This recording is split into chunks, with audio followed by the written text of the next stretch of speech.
नमस्कार, हम बानी भोजपुरी गायक कलाकार राकेश मिश्रा और हम बता दें कि आपदा या विपदा कभी बोल के ना आवेला। तो ऐसा नहीं कुछ भयावह स्थिति भइल बा अभी हमनी के जिला आरा में शाहपुर प्रखंड के जवैनिया गांव में।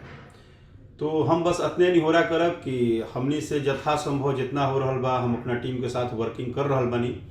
रउरा सब भी जे जहाँ आसपास बानी तो वो गांव में जैसे कि सबके पता बा कि बहुत सारा लोग के घर तबाह हो गइल बा, बहुत सारा लोग रोड पे आ गइल बा।